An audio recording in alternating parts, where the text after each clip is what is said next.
It's an exciting time right now in the car world, and especially the electric car world, because finally we're getting what we want, and that's electric cars that aren't SUVs. Recently I drove the Mazda 6e and I was really impressed with that car. If you want to see that review, I'll pop it somewhere up on the screen. And that was their go at creating an electric saloon. This time, very similarly, I'm with the Kia EV4. Now this is classed as a hatchback, but it is a little bit in between hatchback, saloon, and I guess there is some very slight SUV proportions, but overall this is a much lower car than Kia have built before. But can it be as good as the previous vehicles? The Kia EV6, the Kia EV3, those are fantastic electric cars, which Kia has built their name within electric vehicles as being one of the best out there. So can they still hit the home run with the EV4? Well, that's what we're going to find out in today's video. Hi guys, I'm Tish and welcome back to Auto Social UK. In today's video, we're going to be talking all things the Kia EV4. Now this one here, this is actually the entry-level Air trim. So I'm going to show you what value for money you get with the Air and whether it's the one to go for or whether you should step up to some of the slightly sportier trims. So if that sounds good, then please keep watching. And if you like new car reviews and car content, well, you're in the right place. Go ahead and hit the subscribe button. Now this car, this has some pretty punchy headline figures. This can achieve up to 388 miles of fully electric range. And I know what you're thinking, yes Tish, but all manufacturers say that and they never actually achieve that. Well, that figure, that's based on 4.3 miles per kilowatt hour. And if you've driven electric vehicles, you'll know that's actually pretty achievable. So if you're looking for a car that can go the distances, then the Kia EV4 may just be the one that you're waiting for. But before we dive into a bit more about the specifications and what you get as standard, let's talk about design, because yeah, this is an interesting one. With the EV6, I was instantly in love, and it took me a little bit longer to love the EV3, but with this car, I think it might take even longer yet. It's very square, and I think the thing with seeing a sleeker vehicle is we're used to some smooth edges and curves and lines, whereas this, it's much more angular, but it's very unapologetically Kia. So around the front you have that tiger nose, the Kia badge on the front, and you also have these really sharp map lights. They call them the star map lights, and they're vertically stacked as well. With this being the entry-level trim, it does mean that you get some plastic cladding around the bottom of the bumper and also across the wheel arches. But actually, I think it works quite well. Contrast with Kia vehicles works nicely, so it's good to have a colour which contrasts with the bumpers. And speaking of colour, this right here, this is actually described as red. Yeah, not very red, is it? It's like recently when I drove the Frontera and they called it khaki and it was definitely just blue. This is a similar thing. But actually it's working quite nicely, isn't it? Especially with all these autumnal colours. It looks quite striking on the road, and it's something a little bit different without going for something too daring. But let me know, what do you think of the red paint colour? Something I'm not so keen on is these aero wheels. So as I mentioned, this car here, this is the really high range vehicle, and that means that everything on this vehicle is optimised for aero, including the wheels, which means they're almost completely covered, giving you that really aerodynamic stance. However, I just think for the sake of about 30-20 miles, I would rather have some that were a bit more stylish. But let me know, what do you think of the design of the Kia EV4? And let's check it out around the back. Now, I know I made a point of saying that this wasn't an SUV and this is a much sleeker hatchback, but it has to be said that it's not quite as low as currently it's making it look in this video. I've got it on slight slant. It looks a bit like it's slammed on coilovers, doesn't it? But I can promise you, it is slightly higher when you get it on flat ground. Now, inside of this boot, you will find 435 litres, which is a really impressive amount for a car of this size and extremely competitive for what else is out there. The load area is very low down, so if you have poor mobility, you're going to have no trouble lifting suitcases into this boot. And underneath the flat boot floor, you will find tons of extra storage. It goes really far down, and it's also this kind of plastic material, so charging cables in there aren't going to get dirty in the boot floor, which I quite like. In terms of fit and finish, it does feel a little on the cheaper side. Now, of course, this is the entry-level Air trim, but in terms of the parcel shelf, it feels okay, but it would have been nice to have a retractable parcel shelf. And on the edges, we've kind of got a couple of hooks in there, but nothing particularly special. And I said the same thing about the Mazda 6e, and it's a little bit disappointing. It feels like these brands are moving away from SUVs and building hatchbacks like we want, but they're forgetting the nice details. If you look at something like a Volvo, it has loads of little storage areas, or a Skoda. It's very clever inside the boot. This just feels a little bit simplistic, but the fundamentals are there. It's easy to load, there's tons of space, a little bit of storage down the sides, loads underneath, really easy to access. The only other thing that I would note is that if you go for the Air trim, it's a manual boot. I don't particularly see that as a problem, especially as you can see with this being a hatchback, I can really reach to this super easy, and it's nice and light, so it's not difficult to shut. But that may be something to consider if you're stacking this up against perhaps the Chinese competition, because you can almost bet that they'll fit that as standard. Alongside this standard hatchback, there's also a sleeker EV4 Fastback, which takes a more coupe-like shape. It's around 30 centimetres longer and slightly lower than the hatchback, and that extra length means a bigger boot too, up to 490 litres compared to the hatch's already generous space. The Fastback is also the most aerodynamic Kia ever made, with a drag coefficient of just 0.23, which helps it achieve its impressive range figures. The EV4 comes with a choice of two battery sizes, a 58.3 kWh standard range and an 81.4 kWh long range pack. The smaller battery offers up to 273 miles of range, while the larger pack pushes that up to a huge 388 miles in the entry-level Air model that I have here. The sportier GT Line and GT Line S trims use the same 81.4 kWh battery but have slightly less range, around 362 miles for the hatchback and 380 miles for the fastback. Every version uses the same front-mounted electric motor, producing 201 brake horsepower paired together with 283 Nm of torque, giving brisk acceleration, 0 to 62 miles per hour in around 7.5 seconds to 7.9 seconds, depending on the model. The model that I'm driving today, this has 201 brake horsepower and around 280 pound-feet of torque, which actually, for this entry-level Air trim, I think is very impressive. That's a real usable amount of power, and it feels maybe even quicker on the road. Let's face it, when it comes to EVs, their power is instant, so if I put it in sport mode, really you zip along very quickly. But of course, most of the time you're probably going to sit in normal. So if we move it back to normal, and then it becomes a much more of a leisurely drive, but actually it always has that instant power on tap. I think any more and this car would feel overpowered, but 201, that's a really nice happy medium, I think, for your average family car, and it suits the hatchback well. Now, in terms of handling, I think Kia have done a really good job. Of course, with this being a modern day car and an EV, it is very slightly on the lighter side, which can be a bit disappointing at times. However, it makes it really easy to manoeuvre at low speeds, and to park it is a doddle. As I said, you get a rear view camera on this model. Go up the specs and you can also get a 360-degree parking camera, and this car can even park itself. So really, parking is no issue whatsoever, and with this being a slightly more compact car, it feels much more nimble on the road. Of course, as you can see, I'm on a slightly precarious, slightly rough road, but actually it's handling it really well. The Mazda 6e, that was a little bit too firm in its setup. This, there's a little bit more play. So it has got a multi-link suspension with McPherson struts at the front, and it's just handling this road surface really nicely. Of course, I can feel some of those sharper potholes, but overall it's very, very smooth in the way that it drives. This car is just a real pleasant experience to drive.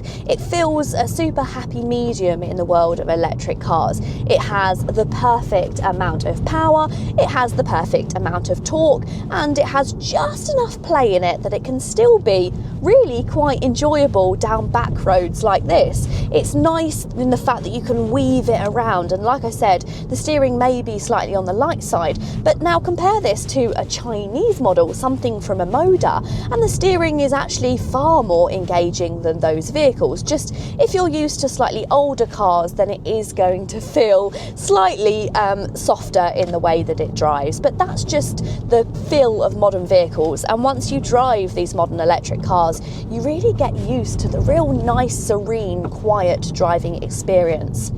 As I mentioned, there is quite a lot of plastic within the cabin of this car, and there is the odd rattle around the cabin. Mostly it feels very solid, but I think if it was me personally, I would shell out that extra money just to go for the higher spec trims, just to have a slightly plusher trimmed cabin. I think it's a nicer experience, and if you're going to be spending a lot of time with the car, then that would be great.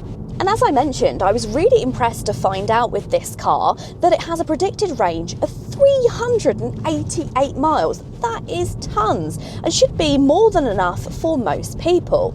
But that's if it's running at 4.3 miles per kilowatt hour. So should we have a quick look and see what we're running at? Right, so we are currently running at 3.8, and I've had this car in sport mode. I've been showing how it has impressive torque availability, and that just goes to show that actually if I was to pop it in eco, and if I was to be a little bit careful, not really careful about the way that I was driving it, I think that you could easily see that maximum claimed range, which is a breath of fresh air compared to some other models.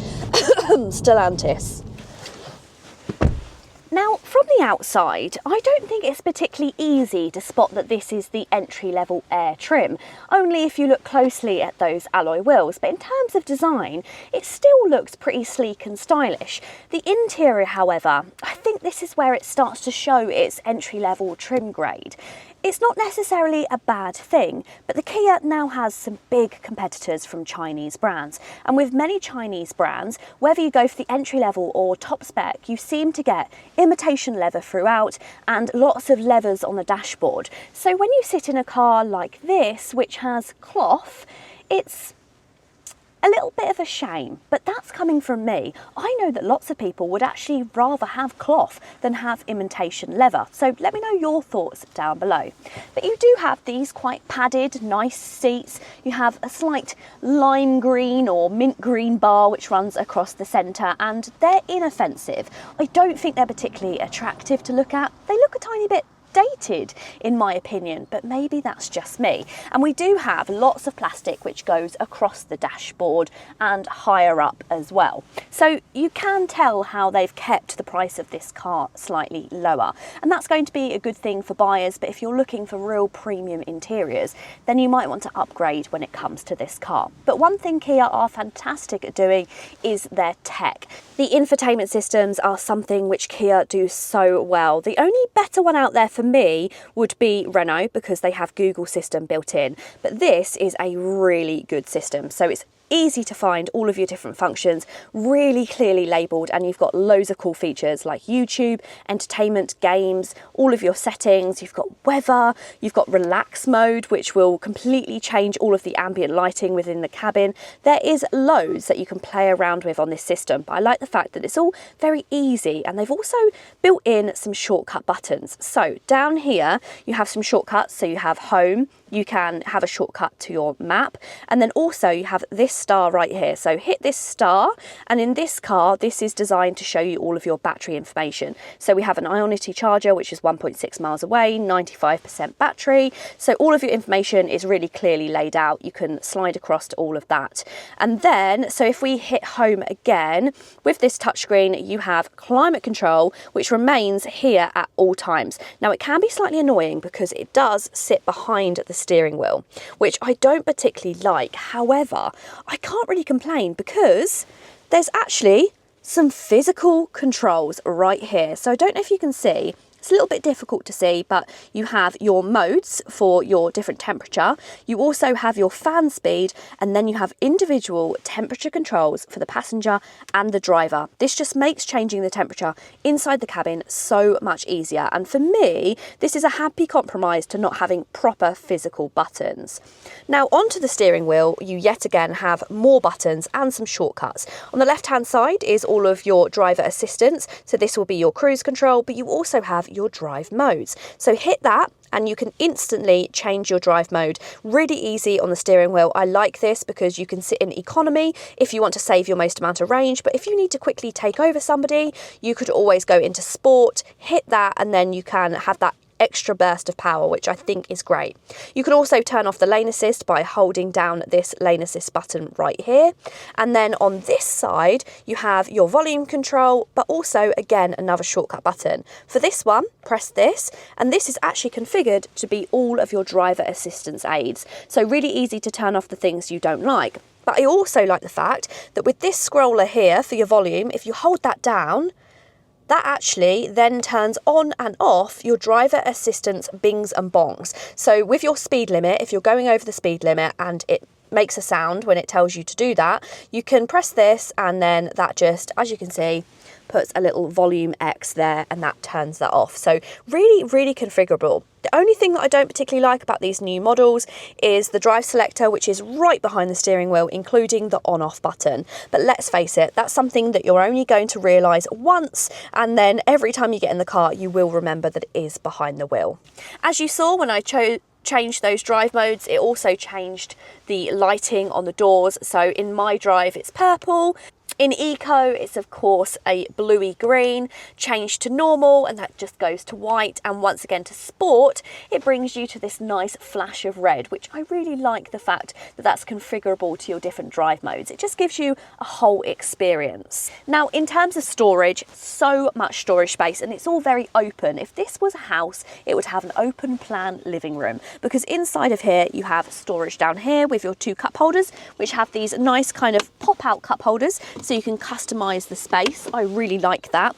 It's a shame, however, there's nothing to kind of hold smaller cans in place, so they're going to rattle around, but it's a small complaint. You've also got a little bit of storage inside of this armrest, which once again you can configure, which is fantastic. And last thing, you have some buttons in this armrest, which are things for your hill descent control, your auto hold, and also you can press your camera and that will bring the camera up. On this entry-level Air trim, we have rear view camera, but we don't have 360. You have to upgrade to get that.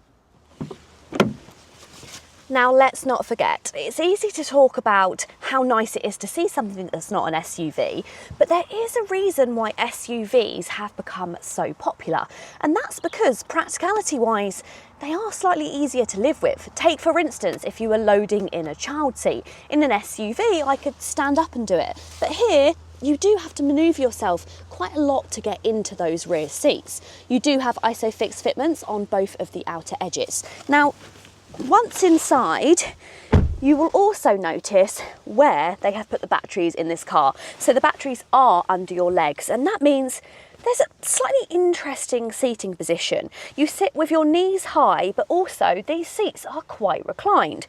But what I will say is they are very comfortable. It just feels a little bit claustrophobic in the back here. Of course, there aren't these huge windows, no high ceiling, and that does mean you feel a little bit confined. It's helped by having a light headlining, but I really think I would want the panoramic roof to just kind of top it off and bring in a little bit more light from above. In terms of amenities, once again, this is the entry-level trim. So we have got a pull-down armrest, which feels nice. It's trimmed in this fabric, 2 cup holders, although from what I can see, no through loading. That's a little bit of a shame in the hatchback. If you go for something like a Golf, then you get that through loading, which helps with practicality. You do get the USB-C fitments on the backs of the seats. I really like those positionings. These seats are also finished in this hard wearing plastic, which is quite easy to wipe clean, so it's very practical. You've got a nice flat floor, and that means even if you sit in the middle seat, you're certainly not going to be uncomfortable.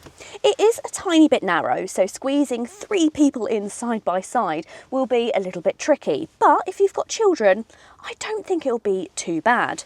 You have got some pockets on the backs of these seats, and you've got a little bit of storage, but you do have air vents, which I think is quite nice. So you can get some air into the back here, which not all of its competitors can say. And once again, when it comes to fit and finish, you have that nice kind of trim on the doors, which I think is a little bit controversial. This green really isn't working with the red, but in terms of design, I think it's pretty inoffensive in the back here. And if you're going to be carrying two slightly larger children, I think it should be perfectly fine. But as a family car, well, you might want to look at something just a little bit bigger. Pricing starts from just over £34,500 for the entry-level Air model with the smaller 58.3 kilowatt-hour battery, or just over £37,500 if you go for the larger 81.4 kilowatt-hour long-range version, like I've been driving. The GT line model comes in at just under £39,500, while the fully loaded GT Line S is priced at just under £44,000, or just under £45,000 if you add the optional heat pump. Yes, a heat pump is an option. That puts the EV4 in the mix with rivals like the MG4 Trophy Long Range, which starts from around £33,500, the Renault Megane E-Tech at roughly £38,500, or the Volkswagen ID.3 Pro S, which starts at just over £39,000. Considering the Kia offers 388 miles of range, plus that reassuring 7-year warranty, it makes for seriously strong value in the case of the electric hatchback market, but probably isn't quite as affordable as some people will have hoped. I don't know about you, but I think Kia needs to be studied for how they create such different designs, but they just work. This is not a conventional hatchback, it's very sharp in its design, and it really does move on the brand from the likes of the Kia EV6. It's a very different proposition. Do I prefer it to the EV6? No, I would still opt to having that really nice coupe S design, and it feels a bit sportier. But that's not really what this car is doing. This car is all about giving you that range at an affordable price, and it does that extremely well. Just like many cars that I've driven from Kia, it drives extremely well. The steering engagement is spot on, if a tiny bit light, but that's something that we've gotten to know nowadays. The safety systems, they're all in place, but they're not too intrusive, and just overall, having the option of that long range and those fantastic charging figures means it's really easy to live and love the Kia EV4. But I want your guys' opinions. What do you think of the EV4? Do you think Kia have missed the mark with this one on their design? Is it just a little bit too misproportioned? Let me know what you think down below. I really hope you have enjoyed the video. If you have, go ahead and give it a big thumbs up. And if you want to see more, then you know what to do. Go ahead and hit the subscribe button. Until next time, guys. See you later.